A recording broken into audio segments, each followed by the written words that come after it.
त्यामुळे तुमच्यात आम्ही चांगले प्रामाणिक अधिकारी म्हणून तिथं बघत असतो. उद्या जाऊन जे लोकांना तिथे सेवा देणार, मग प्रामाणिक आणि चांगले अधिकारी जर आपल्याला उद्या पाहिजे असतील तर ते जी परीक्षा देतात, ज्या प्रक्रियेतून अधिकारी बनतात, ती प्रक्रिया सुद्धा स्वच्छ आणि चांगली आणि पारदर्शक असणं महत्वाचं आहे का नाही? त्यामुळे एक तर तुमच्या अडचणी काय, तुम्ही मला माहिती आहे तुम्ही पुण्यासारख्या शहरामध्ये, नाशिक सारख्या शहरामध्ये, नागपूर सारख्या शहरामध्ये कसं राहता, 10 बाय 10च्या खोलीमध्ये 15-15 लोक राहता. कधी कधी क्लासेस मध्येच आंघोळ करता, तिथंच तुम्ही राहता. 18-18 तास, 20-20 तास, 24-24 तास, कधी कधी 1-2 तास झोपता, 3 तास झोपता. पोहे खाल्ले म्हणजे आमचं जेवण झालं. त्याच्याच बरोबर परवडत नसेल तर चहा घ्यायचा, चहामध्ये बिस्किट खायचं. याच्यामध्ये तुम्ही दिवस काढता, कसे तरी महिने काढता. त्याच्यात मुलींची परिस्थिती तर फार वेगळी असते. एकच संधी, दुसरीच संधी, आणि 1-2 संधी झाली मग प्रश्न निघतो, नाही तर चर्चा सुरू होते लग्नाची. आणि मग अशा या वातावरणामध्ये तुम्ही सर्वजण शिकत असतात. आणि तुम्हाला माहिती आहे पूर्वी चहा कदाचित 3-4 रुपयाला मिळत होता, आता कितीला मिळतो? 12 रुपये, 15 रुपये.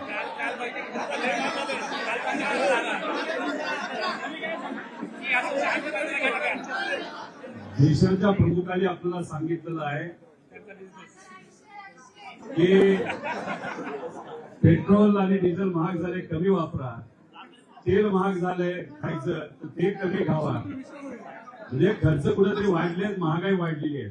पोह्याची किंमत पूर्वी 10 वर्षापूर्वी किती रुपये असायची? 5-7 रुपयाला असायचे. आणि चांगले पोहे आणि बरेच मिळायचे, मी सुद्धा खाल्ले ते. पण आता किती रुपयाला पोह्याची किंमत? 35 रुपयाला. आता तुम्ही ज्या परिवारातून येता, शेतकरी कुटुंबाचे अनेक मुलं मुली इथे आहेत. सोयाबीनचे भाव 10 वर्षापूर्वी, 12 वर्षापूर्वी जेवढे होते तेवढेच आहेत. कपाशीचे भाव तेवढेच आहेत. नाही तर जेव्हा असं सरकार येतं ते पडतातच आहे, तुम्हाला माहिती आहे. कांद्याच्या भावासाठी सुद्धा आपला संघर्ष करावा लागतो. नाही तर खर्च 20 रुपये असताना आपला 2-3 रुपयाला कांदा किलोला तिथून विकावा लागलेला आहे. मग शेतकऱ्याची अशी परिस्थिती असेल तर शेतात काम करणाऱ्या मजुराची काय परिस्थिती असणार आहे? त्याच्याबरोबर इतरही छोटे मोठे व्यवसाय करणारे दुकानदाराची मुलं सुद्धा आपल्यात आहेत. एका दुकानावर अख्खा परिवार चालायचा. आता त्याचाच मुलगा शिकून सुद्धा त्याला नोकरी मिळत नाही म्हणून त्याच दुकानावर काम करतो. अब आजची ही परिस्थिती असताना उत्पादन आपलं वाढत नाही, आपल्या आई वडिलांचं उत्पादन वाढत नाही. फक्त तुमच्याकडे भलं व्हावं यासाठी आपली स्वप्न मारून तुमचे आई वडील कुठून तरी पैसा गोळा करतात, उसने पैसे घेतात आणि तुमची इथं शिक्षणाची फी नाही तर तुमचा खर्च हे तिथं भरत असतात. बरोबर का नाही? त्यामुळे तुमचं स्वप्न हे तुमचं नसून तुमचं स्वप्न हे तुमच्या आई वडिलांचं सुद्धा आहे. याची जाण ही तुम्हा सर्वांना आहे आणि आई वडिलांना सुद्धा आहे, तुमच्या शिक्षकांना सुद्धा खऱ्या अर्थाने ती आहे. त्यामुळे तुमच्या अडचणी सुटाव्यात यासाठी खऱ्या अर्थाने आम्ही सर्वजण काम करत असतो. आता कुठले पेपर फुटले 2026 मध्ये आपण जरा 23 पासून सुरुवात करू. मुंबई उच्च न्यायालय व्यक्तिगत सहाय्यक 4 नोव्हेंबर 2023 ला पेपर फुटला. वन संरक्षण 5 ऑगस्ट 2023 ला फुटला.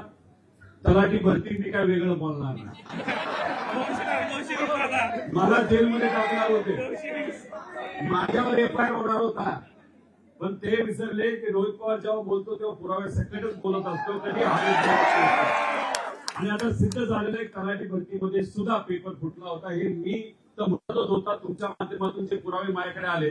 पण आता कुठलं मॅट सुद्धा त्या तिथं सांगत आहे की आपल्या या तलाठी भरतीमध्ये घोटाळा झालेला आहे आणि तो सुद्धा 25-30 लाख 40 लाखाला एक पेपर गेलाय. आणि त्यावेळेस अंदाजे 4000 कोटीचा भ्रष्टाचार झाला होता. त्यात खोलात जाणार आहे. आम्ही कुठलाही विषय सोडत नाही. महाजनको ऑक्टोबर 2023, कोतवाल भरती ऑक्टोबर 2023, सार्वजनिक बांधकाम विभाग 17 डिसेंबर 2023. जरा 24 वर येऊ आपण. जलसंपदा फेब्रुवारी 2024. 25 राज्य उत्पादक शुल्क सप्टेंबर 2025, म्हणजे तोच विषय ना आपला एक्साईजचा. एक्साईज मध्ये काय झालं होतं की मार्किंग पॅटर्न म्हणजे कुठल्या विषयाला किती महत्व दिले हे फुटला होता. हा विषय तुम्ही आपण सर्वांनी मांडला, पण याच्यामध्ये मॅटली सुद्धा आता कन्क्लुजन केलेलं आहे. त्याच्याबरोबर आपल्या एमपीएससीनी सुद्धा सांगितलेलं आहे, हो मार्किंग पॅटर्न हा फुटला होता. म्हणजे एमपीएससी वर जो आपल्या सगळ्यांचा विश्वास हा कायम आहे, अजून सुद्धा आहे, पण त्याच्यामध्ये अशा गोष्टी घडत असतील तर कुठेतरी आपल्याला वाईट वाटतं आणि भीती वाटते. 2026 मध्ये मी सांगतो, एचएससी केमिस्ट्रीचा 8 फेब्रुवारी 2026 एफडीए ज्याच्याबद्दल आपण चर्चा करतोय, मार्च 2026 एसआरपीएफ 2026 नीट परीक्षा, याच्याबद्दल मी वेगळं बोलणार नाही. एका मोठ्या नेत्याला घरी बसावं लागलं याच्यासाठी, फक्त युवा शक्तीच्या. टीटी 27 जून 2026 आणि आता सीईटीचा मुद्दा आम्ही घेतलेला आहे जुलै 2026 आणि पुण्याचा सुद्धा आहे. एमएमआरडीएचा आता एकनाथ शिंदे साहेबांना काही दिवसांपूर्वी मी भेटलो, म्हणतो की साहेब हे फार अंगलेटी येणार आहे, याच्यावर आपल्याला कारवाई करावी लागते. मी त्यांना ज्या दिवशी भेटलो त्याच दिवशी संध्याकाळी अधिकाऱ्यांनी एक कमिटी फॉर्म केलेली आहे, समिती फॉर्म केलेली आहे आणि त्या प्रश्नपत्रिकेमध्ये नाही तर त्याच्यामध्ये काय घोळ झाला हे सांगतील. आणि सर्वच अधिकाऱ्यांना आम्हाला सांगायचंय की याच्यामध्ये कुठलाही प्रेशर तुम्ही घेऊ नका, कारण का आमच्याकडे सुद्धा पुरावे आहेत. तुम्ही जर प्रेशर घेतला आणि खोटा रिपोर्ट बाहेर काढला तर खरं रिपोर्ट कार्ड आम्ही जर पुढे काढलं या मराठी मीडियाच्या माध्यमातून तर तुम्हाला मात्र त्या ठिकाणी महागात पडेल. त्यामुळे कृपा करून प्रेशर घेऊन या मुलांच्या भवितव्याला तिथं कुणी हात लावू नये अशी आमची विनंती आहे. पुणे महानगरपालिकेला तुम्ही बसला होता, तिथं आम्ही आलो होतो, अधिकारी दिले. आता त्या बाबतीत काय होतं आपण सर्वजण बघू.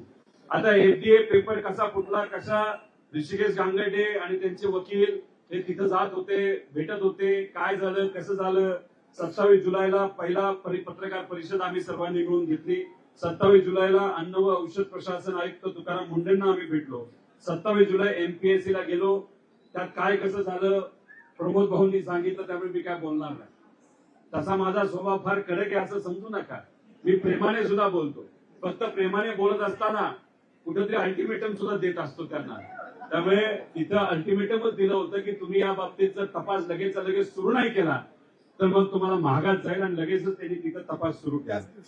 त्याच दिवशी सुरू झाला. आता मी बाहेर आलो तेव्हा लगेचच त्यांनी आधी रेकॉर्ड केलेला व्हिडिओ टाकून दिला की काहीच झालं नाही, असं नाही होऊ शकत नाही वगैरे. आता त्यांना मान्य करावं लागेल की काहीतरी गडबड झाली, का एमपीएससीनेच काल राखलं येतो त्या विषयावर. 28 जुलैला प्रकरणाची चौकशी सुरू झाली. 4 ऑगस्ट मुंबई येथे क्राईम ब्रांचला मी गेलो. 10 ऑगस्टला पेपर फुटी प्रकरण स्टुडंट फर्स्ट कार्यक्रम आपण जो घेतला तिथं गेलो. 18 ऑगस्टला मुंबई सीपी यांना भेटलो आणि 25 ऑगस्टला तिथं पेपर फुटला हे एमपीएससी तिथं मान्य केलं. हे तुम्हाला सर्वांना